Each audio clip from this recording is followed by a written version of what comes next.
drinking my mushroom coffee from Rise. I like it. If Rise wants to sponsor our podcast, you already have a customer. If Shore Microphones wants to sponsor our podcast. Rise and Shore. Perfect combination. Yeah, Sure Rise sounds like a Viagra alternative. Tranquility Base here. The Eagle has landed.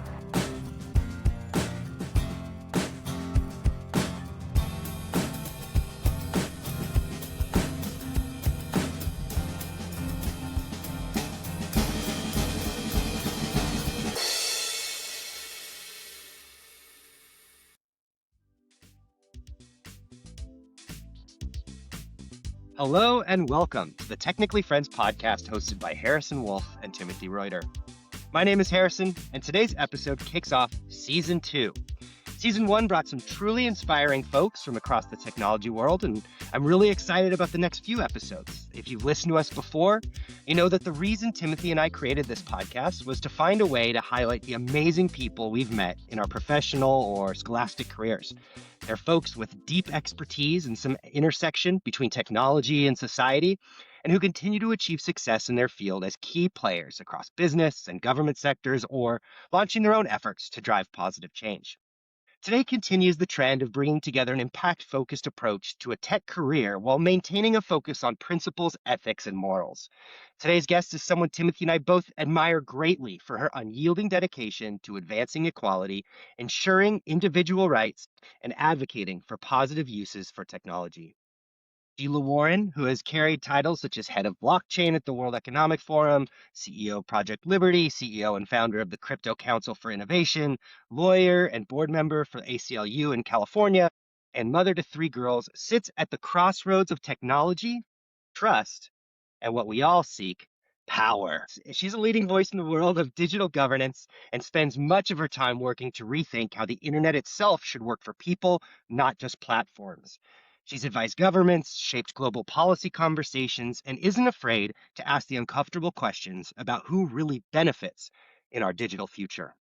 Smart, clear-eyed, and refreshingly honest, this is a conversation you don't want to miss. Sheila, it's truly great to have you with us today. Welcome. Hey, you too. Wow. Thanks so much for that really generous intro. It's so good to see you both. I'm excited about this. You look great. We're happy to have you. Tears of the Patriarchy mug in hand. Perfect. Yes, indeed. I don't think the patriarchy's crying right now, though. No, I think, they're really not. It's quite empty, as it turns delighted. out. Yes. It's really a very empty mug. Yes. It's more of a anticipatory mug than an actual. Yes, indeed. It's about time that the billionaire white men, have a good life and do well. I really Was think finally that's their able to time. get the recognition that they It's deserve. their time. It's just their time. It's their time. It's wonderful to bring the band back together. I have really wonderful memories of working in those buildings, in San Francisco in nature. You're best known now for your work on cryptocurrency and blockchain. Can you tell us the story about how you came to see these technologies as a powerful tool for social change? Absolutely, and thanks for asking. I'm expecting you. I expect at some point, Timothy, you will burst into song, as you tended to do when we work together. So I'm just putting that out there into the world, manifest it. Yeah. So I have a long and windy career arc, I think, like all 3 of us do. And for me, the aha moment around blockchain technology was when I was general counsel of a social enterprise called TechSoup in San Francisco. And so TechSoup, long story short, I'd built a product there called NGO Source that was meant to kind of help matchmake small nonprofits with U.S. foundations and DAFs, like big philanthropic donors, to help them locate these smaller organizations. Okay, and through the course of that work, a lot of activist organizations entered the database. And this is true at TechSoup in general and also at NGO Source. And our CTO one day let me know that we were seeing an increase in hacking attempts on our servers, primarily, and the assumption was because of these activists' information. And this is a situation where, of course, the security is of paramount importance. People will be disappeared or even killed, if or both this information gets out. And so at one point, we actually pulled some of this data out of the cloud and really tried to delete it as much as we could, right? Which is an interesting question at this time. We're talking like 2015. We put it in like a files cabinet, like paper, just to have, the records we needed for this funding to go through because of IRS documentation, et cetera. We didn't have a choice of not getting the data, but what do we do with it? So around that time, somebody I know said mentioned blockchain to me pretty casually. Oh, this thing called blockchain. It's a different kind of ledger. It's more secure. It's tamper proof, et cetera, et cetera. And I did not know what that was. It was tied to Bitcoin, which at the time I believed was criminal money. Okay, to give you a sense of how far I've come and in my journey. And so I was a little resistant, but then this person said there's this new thing called Ethereum that has just been launched recently, and it is really more focused on data than on money. And I said, well, that sounds very interesting. So I got very, very fascinated by Ethereum technology, by the Ethereum blockchain, and kind of took it from there. And 2 years later, I wound up at the forum, founding the blockchain team. Wow. That's quite a journey. Question: Tech Soup, did that come before or after Talk Soup? Because I remember watching Talk Soup, the comedic show So, yeah, on great Bravo question. or something. I forget where it came from. That's a great question. TechSoup had it was called CompuMentor in '87 when it was founded. I don't know when they changed the name to TechSoup before I got there. And I have to say, I was like, what is this soup? The logo is like, it was a cup of soup. And I was very confused. But then I realized it actually is a really good image for what Mm, that organization does, which is educate nonprofits about technology, which is a myriad hodgepodge of things. And if you're not a technologist and you're a 2-person, 3-person nonprofit trying to serve, a population that's also not very tech savvy or tech literate even, or hmm has no access, it does feel very complicated and, confusing and all mashed together. So anyhow, yeah, I don't know. Good question. That was a great show. No, in a world where you have come so far, you said, from a place where Bitcoin is no longer just money for pirates or however you want to frame it. There are still a number of folks who would characterize it that way, right? Or are skeptical of it. How do you convince somebody, or how do you talk to that person to say, look, I'm not going to try to, persuade you 100%, but consider these things as to why Bitcoin actually might be important, more so than just as for smuggling money across borders or Yeah. laundering money. Yeah, so I've told you my origin story into the blockchain world, which was not about fintech or financial services at all, right? And what really changed my mind about Bitcoin, and look, every technology has pros and cons. Let's be clear, okay? And so I'm not a Bitcoin evangelist that's like Bitcoin forever. It's the number one, but there's no question. And even what I said at the forum back in like 2018 was like Bitcoin has a very narrow but very sticky use case, and that remains true today. Okay, the things that Bitcoin is, I think, helpful for in terms of equity, financial access, those things are still true. And there really isn't an alternative to Bitcoin that has emerged despite, a generation of Hmm attempts at fintech innovation. Okay. And what are those hmm use cases? Hyperinflationary economies, for example, the ease and efficiency and speed of passing through things like currency pairs. Okay. Things like this, to some extent, remittances. Now, what has evolved over time in parallel with Bitcoin are other forms of digital currencies that I would argue are similarly adept at these use cases. But at the time, that was not true. None of these hmm things, there was no USDC, none of that existed. So one thing we did before I left the forum back in 22 was we landed this paper, actually it was earlier than that even. It was I started this thing called the Global Digital Currency Governance Consortium.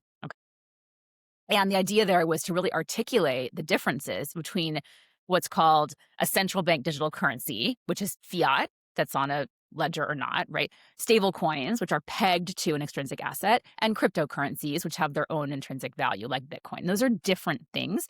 mm But at the time, back in 2015, 16, 17, there really was Bitcoin, and that was kind of it. So it really started with what is the thing we're trying to do? Okay. And so mm for me, the thing I'm trying to do is always increase access, close gaps, create again like a more level playing field in the world. And whether that's about access to money and investment opportunities or whatever it is, or whether it's about data storage, access, safety and security, all these things, or whether it's about surveillance technology, all of these things are of critical importance that there be access from everybody, every human being in the world. I think technology there's a right to access. And so mm. Bitcoin did provide that access to people and still does in certain parts of the world where other forms of money or monetary system are not as available. Yeah, we're in a moment where there's a lot of geopolitical chaos, to say the least. So, Same idea. how does cryptocurrency, how is it helping right now in a place like Venezuela, which is going through a particularly extreme political transition. Yeah, it's a great question. I'm not going to speak to Venezuela specifically because I know too much and too little. So the things I would say are not not for prime time about Okay. Venezuelan use case. But I do think, imagine, let's just conjure up a hypo. Let's imagine a society where the ability of the government to control who has access to financial services is very high. Okay. So if you want to go, buy groceries, you have to use the government's rails, their financial system, essentially, which are called, the rails there, and they can track you. They know what you're doing. They know where you are. They know what you're buying. This is not a world, by the way, that is like dystopian nightmare. This is like a very real thing, okay, that could happen and is happening in some parts of the world. So what if you needed to do a thing that was illicit? Now let's remember, what's illicit? Well, it's what a government decides is illicit. What's a crime? It's Mm-hmm. what a government decides is a crime. And most of us would agree certain things, murder, mayhem, these things are crimes and they're bad. But there are other things, protesting. Is that a crime? Mm-hmm. Well, we're in a moment right now where I guess it remains to be seen. It depends who's asking, which is Mm-hmm. a mess. It cannot depend who's asking. So imagine if you had to buy supplies to go to a protest in this country where anything you did that was a purchase could be tracked. Would you or would you not want the ability to engage in a transaction, a financial transaction, in a way that was not traceable by those people or those parties? So these are the use cases I think about and I'm talking about when we're talking about the need for alternative financial rails in any political economy. Okay. So another thing I said back in the day was, listen, in the United States, where we generally speaking have a pretty privileged set of a pretty privileged population, relatively speaking, to the rest of the world when it comes to the financial system. Okay. Mm-hmm. Now, again, I think it's really important to anchor that is certainly not universally true. There are plenty of people here who have to go to payday lenders. All kinds of nonsense happens to get access to money that you earned. Everyone would agree that you earned it, but the slice that's taken out of it for you to get access to those funds is pretty bananas. Okay, it's pretty crazy. But for most people in America, the financial system works well enough. And some of the things that were blatantly discriminatory have largely been fixed, I would argue. Okay, redlining, at least you can't do it blatantly. It still happens all the time, but you can't do it like as a policy of your bank, right? As an example, okay? You can get credit, these things are still a mess, but like generally speaking, in other parts of the world, that's absolutely not true. And it's not true at an individual level, at a country level, right? At a community level and a country level. So in some parts of the world, your racial background means you cannot get a bank account because the system that controls that is discriminating against you, and that is kind of implicitly sanctioned by whoever's in power. You individually might have a mark against you. Okay, and I will say this as a brown person, ask anyone named Muhammad after 9/11 if they were able to get on an airplane very easily, okay? Whether or not that was them or not. Like Mm-hmm. individually, it could affect you fairly or unfairly. A community level because of your demographic characterizations, and at a country level. So in the world, there is still this thing called debanking that happens, where countries at a country level are deemed too risky for money to flow through or in. And banks just don't bank there, which is Yeah. wild. With Somalia being probably the most famous example. Yeah. Alternative financial rails are critical to even get you to the starting place in the global economy. And we forget about this a lot in the West. Or I mean, not even in the West, in like more privileged, wealthier countries that have financial systems that generally function okay. We forget about all of this. Mm-hmm. And we shouldn't forget about it. And it's not just unbanked, right? It's all kinds of other people that, again, at this individual, community, and country level, are just cut off from access to these systems. And I find that to be an absolute travesty, and it's not necessary. And digital currencies are part of the reason it's not necessary because there is more universal accessibility. I would say this episode is going to have two themes. One is power, which we've been talking about, and the other one is career. So turning a little bit to career, tell us about the thought process in going from being a lawyer at TechSoup to being a not lawyer at the World Economic Forum. Yeah. So it's so funny because I had these two stints as a lawyer. Okay. So I came out of Harvard Law and I went to Cravath, which for any lawyers listening, people call it the Death Star. Okay. That's the nickname of this firm. I mean, literally, you work really hard. It's lots of hours. I actually really loved that experience for two reasons. One is I wasn't going to stay. So I wasn't trying to play politics internally at all. I was there to pay off my law school debt. I had, a number. When I hit the number, I was like, I can go. So it was a very, and it was fascinating to be in those rooms at that age, 24, 25, whatever I was. And I was in the back, in the room during these gigantic multi-billion-dollar mergers, hearing as counsel what people actually cared about. What were the concerns? What were the things that were sticking points in these combinations of gigantic companies, household name companies, or divorces of those companies, depending on the case, right? I was in the room during board fights. And so it was just really, really interesting watching to bring the themes together, the power dynamics play out in those rooms at that age, right? With no agenda, but just learning. And I don't even think I realized how much I learned until I sat on my first board. Mm. About how some of that works. Okay. So when I hit the number, I left and I wanted to go back into philanthropy. And so there were two firms at the time that focused on philanthropy clients, one in San Francisco and one in DC. I had been pretty clear DC was not for me. I didn't really want to live there. I didn't kind of like the vibe as much. I knew one person in San Francisco. But I basically chased down a law firm partner who worked at the firm in San Francisco at a conference and asked her if she would, be willing to talk to me about how I could be more marketable to a firm like hers. Long story short, she wound up giving me a job offer, and I moved to San Francisco, with kind of knowing hardly anyone, and started this job at that company. And that's where the idea for me of what became NGO Source emerged. So I left the law the first time because for two reasons. One, bluntly, I just hated being a law firm lawyer. I just hated it. I hated tracking my hours and my time. I hated feeling commodified in that way. I felt very constrained. There's not a lot of group work that happens in that kind of law. And so it was me sitting in my beautiful, gorgeous, stunning office in the Ferry Building in San Francisco, staring at this gorgeous, whatever it was, and feeling just stuck and unhappy because I was very, very, it just wasn't a good fit in terms of the style of practice for me. I'm much more collaborative, which I hadn't thought about. I didn't realize it in those terms. I just knew I didn't like it. So I left that job without a job because I was just like, I can't do this anymore. And I have to go figure out what I want to do. I took some clients with me to pay the rent, frankly. And over the course of that time, I had this idea, it's really not fair that these big, giant nonprofits get all the funding and all the money. Weirdly, I should back up. Weirdly, I had backed into this weird position where I was one of like the 5 lawyers in the country who was an expert on how to get money into India, philanthropic dollars into India, which was very complicated at the time and remains. And so I was doing a lot of advising of like South Asian clients who wanted to send money into India and like how to do that and all that. But I was like, they're sending it to the same groups over and over and over and over and over again. But there's so many nonprofits that are doing, frankly, better and more targeted and more relevant, right? And more grassroots work than like the Red Cross or whatever it is. Like, why are we doing this? Simultaneously, a group of other people had a similar revelation from an administrative point of view that they were wasting a lot of money vetting the same organizations over and over and over and over again. And if there would only be some kind of library that would source these organizations, then they could all take advantage of it.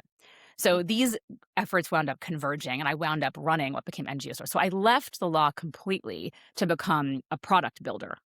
Having never, I had coded my own website in college. I was very tech savvy, but I was not a computer scientist or anything like that. And there's a really funny story about this because there was a team that was working on this and their engineers, and I had to come in as their new leader and kind of convince them that I wasn't like a complete idiot, which I knew the subject, I knew the problem really, really well, better than anybody in that room, but I didn't know how to build a thing, okay?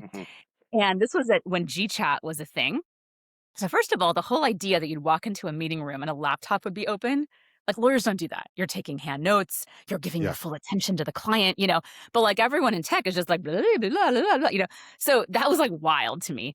But I was like, well, if they're doing that, I'll take advantage of it. And I literally had my husband, my at the time boyfriend, now husband, who's a computer scientist, on GChat with me, on Google Chat, which was pretty new.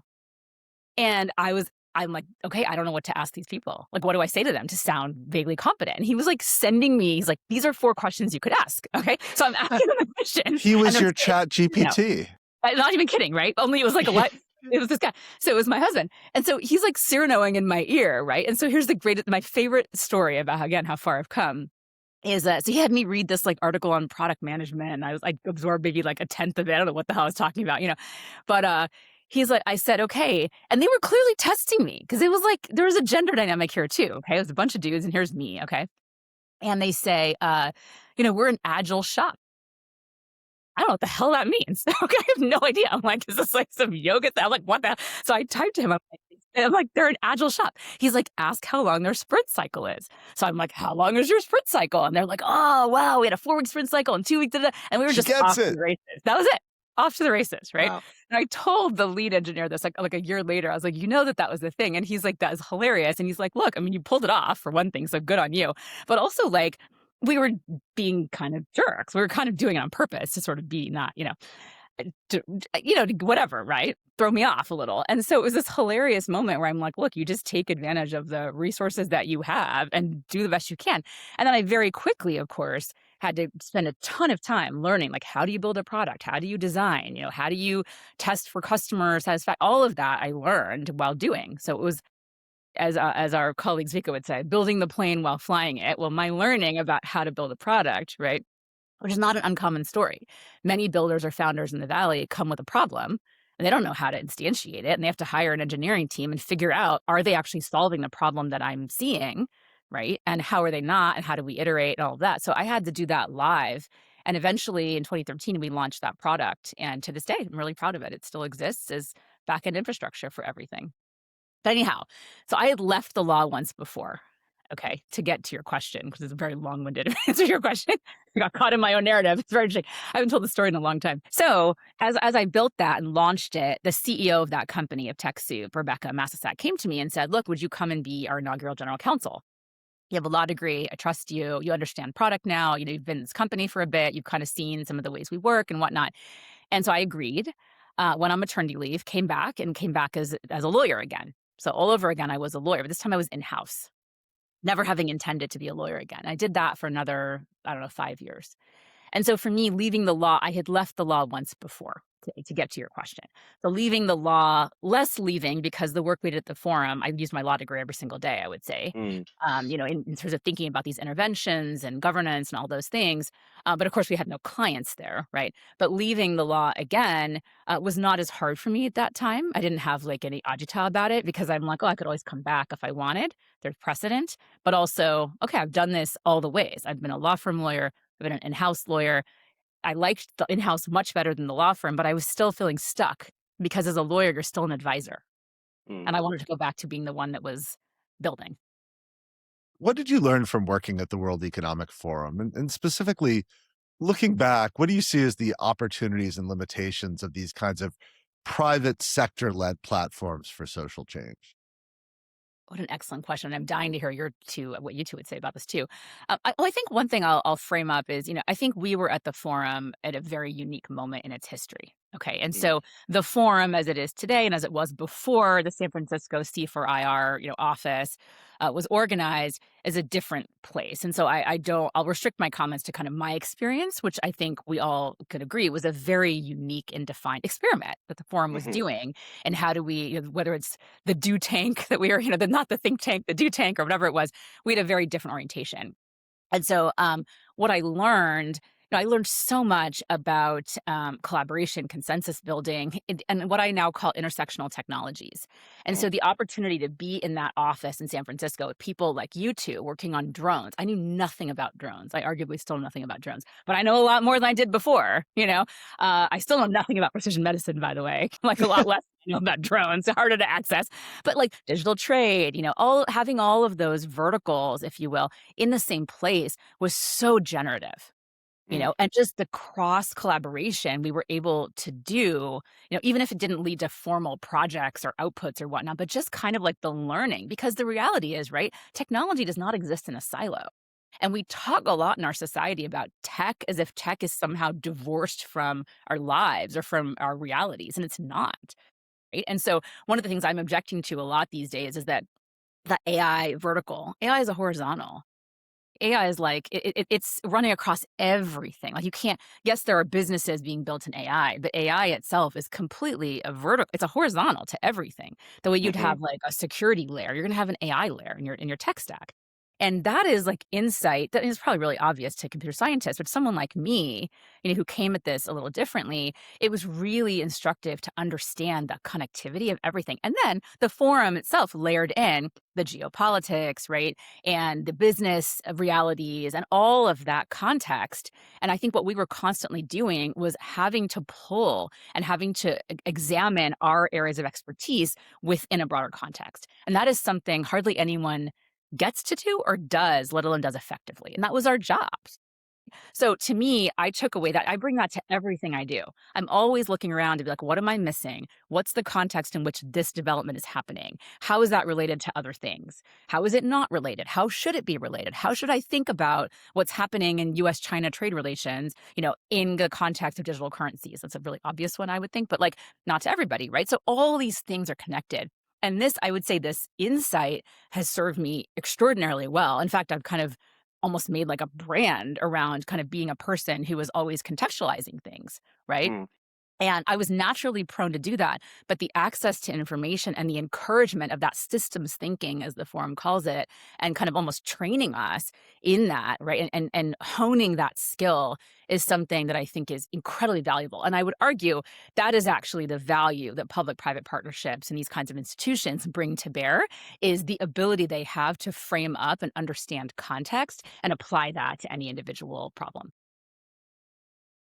Yeah, I love that framing, and I agree. I mean, I both enjoyed and am proud of the work that I was able and we were able to do at that time, and that, after a while, I was no longer able to do that work in that context. Mhm.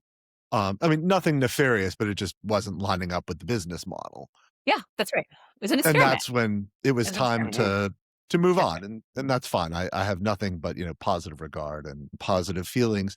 I'd love to hear you. So, I mean, you talked a lot about sort of what you learned and the positive things that were enabled. What did you find to be the limitations of the ability to affect social change through that kind of platform? Yeah, it's a great question. So by the time I left, I ran the SF office and I ran a number of different teams, and one of which was the Tech Pioneers team, which is the It's startup community, right? And one of our good friends and colleagues ran that, and I was her, I oversaw that team, let's say. And something that she and her team and I, fought really hard for, that we got zero resistance around, was geographically expanding that group, right? And saying we need to be thinking about entrepreneurs from all over the world. But as time went on, and I've noticed this as well, is you move from like unicorn to decacorn framing, right? At the end of the day, I think there is a limitation in, it's not the money, because I think there are plenty of organizations engaged at the forum that are not wealthy organizations, right? They are smaller or civil society or whatnot. But there was almost a requirement of, what's the word I'm looking for? Like, fame is not the right word. No, not notoriety. That's bad. But like just public awareness. You had to kind of be almost a household name. So a lot of it Mhm. became how much PR you done in advance of getting to the forum. And I saw that evolve. Again, I share your view, Timothy, that I'm very proud of the work that we did. I really, I'm so grateful I got to work there, and it was such an amazing experience for me, a formative experience for me for sure. But it's something I observed over time, and it became more and more difficult to get smaller, less well known, right, Mm. organizations. And part of what I want to do, so for example, in 2019, I brought Bermuda, the Premier of Bermuda, to Davos.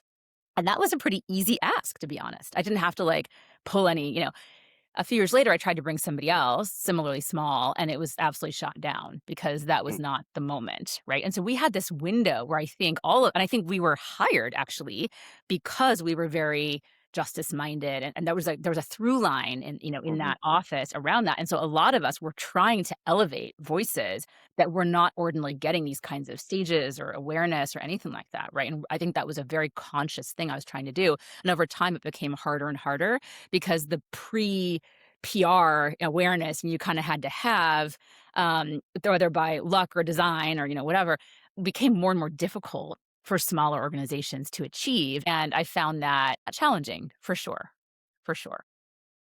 So I have a very similar remembrance of sort of the work that we've done, but I would take it in a slightly different direction. One of the things that I think I'm coming to terms with is the idea that the thesis that these technologies that we're evolving in a very decentralized way. You can think of distributed ledgers or blockchain. You can think of drones, you know, democratizing airspace and enabling the future of aviation to be from the ground up and encompassing many more people on the ground than traditionally, people had interacted with aviation. Um, in reality, have really not led to the decentralization and power disruption that we expected to see. 100%. And so I'm wondering, what do you think was wrong about the original thesis? Or, how do you see this moving forward? Is there a way to ensure we see an accountability so more people can get involved and this has the positive impact we are hoping to achieve? What a question, Harrison. So there's this really a funny but painful meme that every now and then surfaces in the crypto community, which is the Drake meme, where he's like doing the thing. So the first one is like, traditional finance, and then it's like decentralized finance, and it's like re-centralized finance. Yeah. And I occasionally tweet it or whatever we call it now. I mean, I'm not even on X anymore, thank God. But I occasionally I think about that a lot because I'm like, okay, what I have seen, again, being in the Valley now for 20 years, is that money corrupts. Even more than power corrupts, money corrupts. It just corrupts. And so let me again give you a long answer and get there because I'm thinking out loud, but it's a great question. So when I first moved here to the Valley and I was a philanthropy lawyer, like I said, that was a generation where the kind of model was kind of the Carnegie, Rockefeller model. You make a bunch of money doing a thing that's like, versus that, whatever, right? And then you feel really bad and then you give a bunch of it back in ways, okay? Whatever the ways are. And if you were at that time, if you're East Coast philanthropy, it was like the symphony, the library, the whatever. Out here, we started the whole field of impact investing, impact metrics. It was like, Pierre and Pamela Midyar were early clients of mine. Funnily enough, Peter Thiel was an early client of that firm and of mine. And so the question was like, how do we give back in a way that we can measure that this is making a difference? Bill Gates kind of pioneered this with the malaria, right? He was like, well, how do we know malaria is decreasing? And what is the metric? What's going to move it? It didn't have to be sexy. It had to be effective. At least that was the conceit at the time. Okay. Now, let me tell you, nobody cares. Okay. So I had a conversation with a couple of crypto billionaires. And they were leaving their roles and whatever, and we're having this discussion. Like, what are you going to do next? And and normally it would be, I'm going to go, buy land and then give back to the community in some fashion, or I'm going to solve the problem of housing or whatever it is. These guys were like, we're going to go focus on longevity, and I laughed in their faces because I could do that because we knew each other.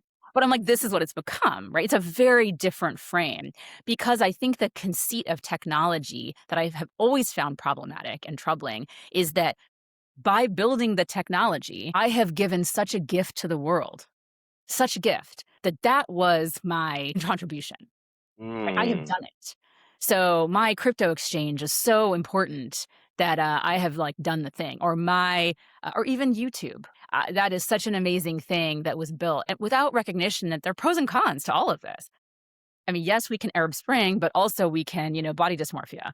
You know what I'm saying? Like pros and cons, right? Yeah, It's yeah. like, so, and there It's a great way isn't to put really, it. I don't see a wrestling or a reckoning, with that reality. And there's either denial of it, or there's well, tech is neutral and people do it. That is not my responsibility or fault in any fashion. If they take it and do bad things with it, well, I just put a tool out there. It's a hammer. It's a hammer, right? The context matters. Hmm. Right? Now we're not going to get into social media. We can, but that's a whole different. Building addiction into your engine is a totally different thing than not, right? But there's these elements of this, and so I think your question, Harrison, is how do we, it isn't, and I actually have never really believed that decentralization was the goal. I thought disintermediation of power. I'm very anti-monopoly. I think that is very important, right? But I always kind of assumed there would be again, to go back to the meme, a re-centralization of power as the money became a corrupting influence. Because you watch a company go public and suddenly you have shareholders, right? And you have accountability to your shareholders. And everybody would agree, every good corporate lawyer would agree, that is your responsibility. Your responsibility is to protect the stock price so your shareholders are not somehow screwed or whatever. That's your fun. More before, when you're private, your responsibility is what? To your users, to your customers. That's your primary responsibility, right? How do you have to suddenly balance this new? So you see it happen over and over and over and over and over again. And I think it is less about the power, frankly, than I think it is about following the money. Don't even get me started on venture investors. So you have venture come in, they have expectations. They, in some cases, set the table. They come in, they have a board seat, they make demands. There's a lot of this, who are you most accountable to? So it's one thing I just tell, younger people that I mentor, and they're like, I want to take this job. I'm like, who is most hurt financially if that thing goes awry? Because you need to understand that through line, right? Is it the founder? Is it the board? Is it the users? Who is it? Because that is who you are ultimately working on behalf of more than anybody else, right? Now, you didn't ask me why I have somewhat moved away from crypto, which I have. Okay. And it's a Would great question. love to hear that Yeah. story. Yeah. Oh, happy to talk about the stories. In the summer of 24, there was, so I agreed to take the position at the Crypto Council of Renovation as founding CEO, built the whole team. And we can talk about how I built that team because I think there's interesting career and leadership questions in there as well.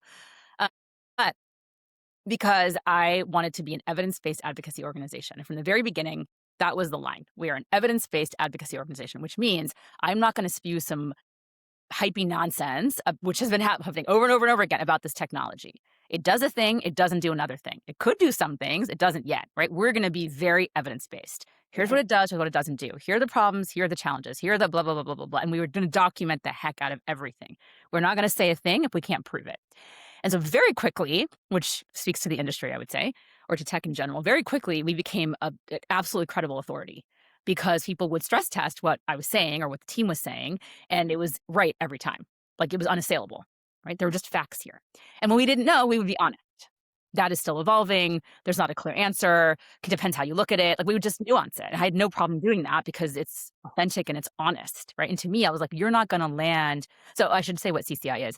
CCI is an association that was there to get policy and regulation landed that, in my opinion, would benefit industry and consumers. It was both ways, okay? Because I really believed that, again, for all the reasons we've talked about, alternative rails are important. Digital currencies were really important. Not only that, they weren't going anywhere. Whether you like them or not, they had to be wrestled with, right? Like these are not vanishing. And there was a movement, this became very political. There's a movement out of Washington to say, we'll just dismiss all of that. That's all nonsense. It'll just vanish if we somehow don't pay attention to it, which is insane. Okay, this is wrong. And sure enough, here we are, okay? So moving ahead, 3 years in, we got a bill through the House. We were instrumental in getting a broad coalition of organizations to get together. We got a bipartisan vote on the bill, which no one told me that we were going to be able to do. To the extent we did it because we went in like painstakingly and made the case to every single congressperson. Here is why this matters to your constituents. Here is why it's important. Here are the pros and cons. Here's why regulating it is important. Here's why regulating it now is important. Here's why regulating it in this way. All the things, right? It was just like a lot. It's a ton of this kind of like building this consensus. We got that through the House. We had a bill in the Senate ready to go. We had bipartisan, we had willingness to take it all the way up to Leader Schumer. This is, again, remember the previous regime when we had Democrats in power. And we had agreement from all the major industry players, consumer groups. Everybody was like, okay, this thing is a good enough bill, which is all you ever get. And then some elements within industry, CCI-oriented other folks, went to candidate Trump at the time. And he gave this talk in Bitcoin Nashville, which you can listen to if you want to know how things went the way they went. That was very well received by parts of the industry. And some people decided that like he was it. He was going to be the guy that was going to get the industry every single thing it wanted. Therefore, we had to wait until he got elected and hold off on any legislation. And isn't that correct? Was that a correct bet? No. Okay. Because I will tell you why, but no. It turns out no, and also no, okay? So people at the time would ask me, who's better? I got asked on Bloomberg, actually, on live TV, who is better for crypto, Trump or Biden at the time? Trump or Biden? And I said, listen, it depends if you take a long-term or short-term view. Short term, definitely Trump, no question. Trump is going to, get new heads of the agencies at the SEC and CFTC, right? He's going to stop some of these, frankly, like ridiculous lawsuits that were issued against companies that really didn't have any merit, in my opinion. Actually, I think that's fact, I would say, at this point. These things are going to happen, right? But over time, how is he going to land this technology and industry?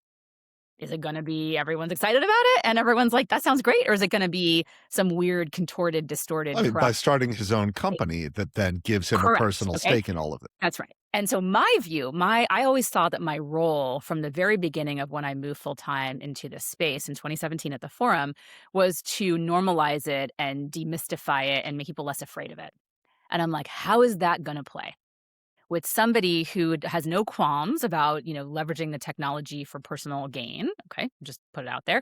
Like, how is that going to play over the longer term for this industry if we want to be taken seriously? And I did not think that was good.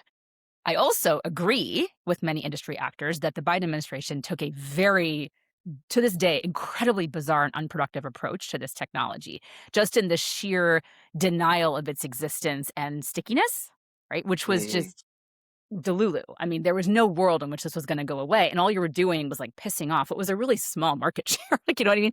They didn't have the power at that time. And that resulted in all of this PAC money and this and that and da da da da da. Okay. So there is like, this is again, it's a symbiotic, contextualized relationship. Okay. Now, here's the funny thing. So I told my board, and then the Harris switch came in, so I was like, okay, this is more promising than under Biden. So now I feel like maybe there's some hope here. Anyhow, long story short, I told my board before the election, no matter who wins this election, Trump or Harris, you should assume I will not be here after inauguration. So and here's some options for a plan. Let's make a plan. And so ultimately, I think they were really shocked that the election happened. And the day after, there was a lot of shock in industry that I still wanted to go.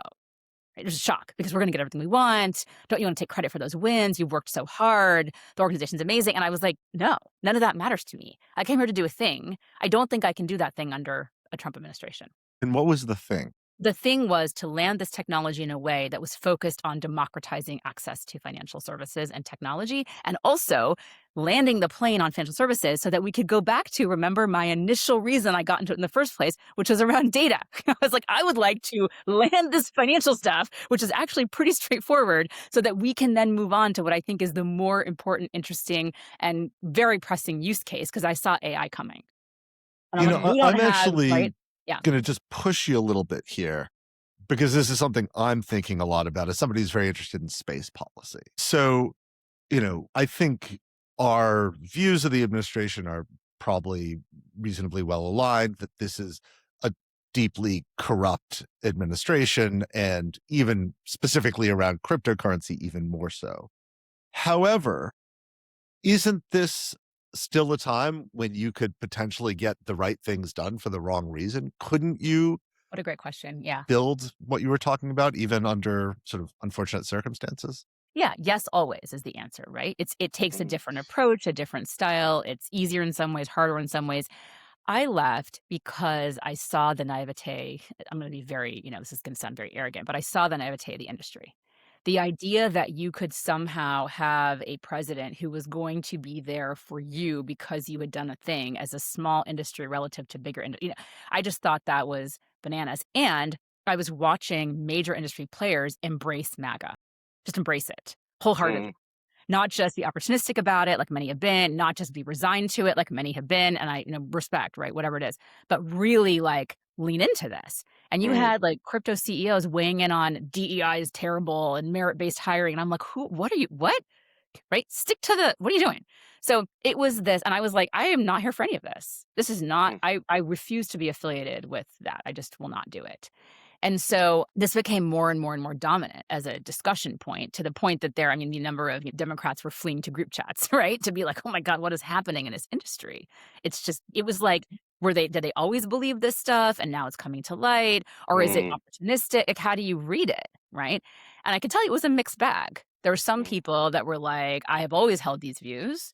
We'll call them like Bill Ackman types, people. And now, oh my gosh, there's going to be this guy who's going to like, yes, like we should be doing blah, blah, blah, blah, blah, blah, blah. Things that were, again, completely unrelated to the topic at hand and the job that I was doing in that job, but were absolutely abhorrent to me personally. And I'm like, no, I'm not going to be around that, So does that change how you reflect on your time? And just to put as sharp a point as possible, you worked in ways that empowered people who think you and your family are the problem, that there are too many Indian immigrants and people with brown skin, and they are now working to make sure that there's less, and that there's, frankly, more people who look like Harrison and myself as a proportion of the population. This podcast has gone completely off the rails. I apologize to our listeners, but sometimes I have the conversations that I want to have and am interested in. So how does that, affect how you reflect back on the work that you did at the CCI? Yeah. So the good news is, the people that were funding us and that were kind of core to us are not those people. Now, there are people who were happy to go along to get along, which is its own problem. Okay. But they were not out there overtly saying these kinds of things that you're saying, which certainly not isolated to any one industry. And I would argue, Hmm.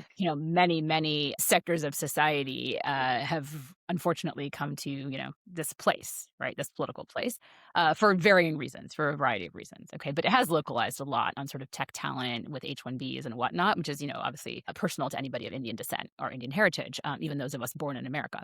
I think that, I was lucky in that it never felt personal to me in that way, right? But I will tell you, after it became widely known, which was never a secret, that I was a Democrat, I got death threats on Twitter. Okay, I had people like threatening me, doxing me, like all this, nonsense, simply because I was a Democrat. And now I was a Democrat who was calling out the Biden administration repeatedly about their flawed approach, which I still maintain was a very flawed approach to technology in general, by the way, but also this technology specifically, quite loudly, and using my platform along with a co-author, a white man, funnily enough. We wrote a series of op-eds, like all this stuff. So I was very vocal in my, in what I saw challenging there. Okay. Look, you're in public positions, you get the stuff all the time. It comes at you all over the place, right? You put yourself out there, people are always going to be, there's always going to be haters, and you just kind of ignore. But when it moves to death threat territory, it's very different, Hmm. right? Now, that's not why I left that job. I didn't leave because of death threats, because I'm not going to be bullied that way. But, I left because I was like, I just don't want to be. I had to be the face of the entire industry, even though we had members. We had a very clean line about who was in and who was not, and who I was actually representing and who I was not. And for me, I was representing users at all times. In Hmm. my frame was I'm representing the users of the technology. Period. Full stop. And the companies who were funding us, et cetera, had massive numbers of users. So that was a very, plausible and reasonable thing, right? And that's how I framed it to them, and they understood that, and we were all, aligned on that. But when you are the face of an industry, you don't get to pick and choose. And so in the public perception, all of these Yahoo rando, whack jobs were like also people that I was somehow representing. And I was like, that I'm very uncomfortable with that, because it's not true. And I would never do that. And also, like, I absolutely don't want to be affiliated there. And as the industry became more and more associated with just MAGA politics and MAGA on not just immigration, but on women, on all these pronatalism, like all this stuff became kind of like crypto, pilled, right? And affiliated. I was Yeah. like, none of that works for me at all. And so that is not a thing to be. Now, to this day, I still get phone calls on the bills that are going through from everybody I want to talk to. But I speak for myself only. I represent nobody in those conversations, but I get I get the reporters, I get the staffers, I get the senators, I get everybody coming out, I get the banks, I get everybody being like, what do you think? So I'm still, honestly, when we want to get back to power, I'm actually more powerful in my role now, right, than I almost was then, when what I was saying was mitigated by the optics of what I Mm. represented. And now there's no illusion about that. I don't represent any of that. I just say exactly, and I've always said what I think all along, but now there's no question mark on that, right? Which is something I had not necessarily. I thought that once I was out of that job, I'd be kind of out of the game or whatever, but like, not true, not at all. So it's been a very interesting realization. So, one of the things I learned at the World Economic Forum was from Timothy, and that is how to wrap up a phone call. And the way you do it is you say, I really want to be respectful of your time. And so, to that effect, I have a question that I'd love to ask you. I realize we're getting close to the end of time. It's actually not, the technically friends question that we always ask. I am assuming that you're a friend of ours because I know you don't have to. Um, but I guess my question is really like, you have youngish kids, right? I have youngish kids. Timothy has youngish kids, and then this is something I think we all talk about and compare, like the responsibility we feel to them to provide a world specifically in technology that, hopefully allows them to flourish and become better humans and interact with the world in a better way.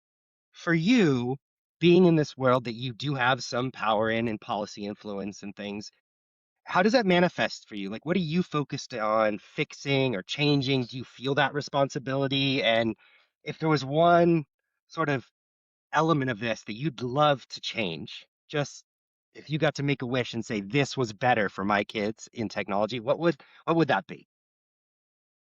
And it's a very easy question. And it's what I'm focusing most of my energy on at the moment, which we have not talked about at all, which is privacy. Mm. So we teach our kids from a very young age just basic OPSEC, like operational security, how to keep a password safe, what you share with whom and when, if you have a camera up, like what you do with it. Like we just teach this as part of our going about our day, kind of thing. I actually think some of the well-intentioned erosion of privacy that has emerged is actually very dangerous. Now, go back again. I think the through line and what we talked about today and what I care about and what I've always cared about is, these edge cases, as people call them, of activist use. Okay. But that's expanded. So over the last, few years, you now see activists who are trying to get an abortion. You see activists who are trying to protest ICE in the United States. These are activists that people would normally think about. And I would say these are just regular citizens going about their business.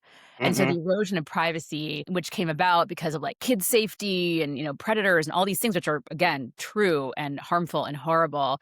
But I think where the rubber meets the road is as a parent, you kind of balance that and you say, like, I am aware, of like, kids have been very harmed by some of this activity. And I have no illusions about the absolutely disgusting things that happen with CSAM. Like, I'm very aware of these things to a degree I wish I weren't, honestly. Mm-hmm. But I also think you have to balance that with what is your default setting, when you're engaging in an interaction. And so to me, I think preserving privacy in those interactions and limiting surveillance, whether surveillance by a company or surveillance by a government, is actually how we preserve our democracy and our First Amendment and other amendment rights. And you can't do that without a foundational layer of privacy. Now, we can go back in Malloy to Griswold and all these cases that established a penumbral right to privacy, as it's called, Mm-hmm. in our Constitution, that are being eroded very rapidly in real time. And so I have a big issue with this idea that, a lot of the brightest minds in the Valley, and this has always been true going back to DARPA days, but a lot of the brightest minds in the Valley are now, their technology is being leveraged very knowingly and out in the open to surveil citizens and residents of the United States. I have a Mm-hmm. huge issue with this. And so that is the number one thing that I think dehumanizes us. I think when you are an object of that kind of surveillance and you don't have the ability to kind of have agency in your own movements or your own activities, I think that is like a huge issue. And it's part of what I felt aligned with the crypto community, which Mm-hmm. part of the community still has that orientation. A lot of it doesn't, right? So yeah, that's how I'd answer your question. And I think it's really relevant to how I'm raising my girls, how I'm thinking about their activities, and just kind of like what it means to be a young woman, a brown woman, in America in 2026 is not trending great. Okay. So, how do you make sense of that is something I wrestle with literally every single day. Thank you so much for sharing that. I know that that's like a personal element of this, and really appreciate just your thoughtfulness and joining us. It's always great to chat with you. Timothy, do you have any final thoughts or questions before we wrap up? Unfortunately, I have a hard stop as well. My wife's coming out of surgery and I should probably Oh my God. go pick her up. Not a routine thing, but to me, this feels like a part one and that we could have gone for another hour. So once you land your next thing, I would say maybe you could be our first returning guest because we didn't actually even get to half the questions that I had for you. I thought we were going to talk about leadership and like We were. mentoring. I'm so sorry. I No, probably but took it this the is- wrong I mean, this is direction. great. Look, we're not just technically friends; we're actually friends. So, any chance I get to chat with the two of you, it always makes me think as well. And so, I appreciate the questions and the pushing because these are not easy times. I'll give you a platitude at the end here, but these are not easy times. And I think, I really feel like the thick, bold line is people who are wrestling with these questions that don't have answers, really, people who are just not. And so I'm grateful that I think all of our colleagues from that time together, you two certainly, we are wrestling with these very hard, thorny, difficult questions as people, as parents, as professionals, as citizens, as all the things. And so getting a chance to kind of do this with the two of you is really helpful to me too, right? Because it's not often you get to talk about these things apart from with your spouse or maybe your best friends. And so if this is useful to others to listen, I trust your judgment on that. If it's useful, then hey, happy to do it. Thank you so much. For sure. Cheers. Cheers. Two things, Cheers. actually. Yeah, hopefully it's okay. Yeah. That was fantastic. Thank you so much. Tranquility Base here. The Eagle has landed.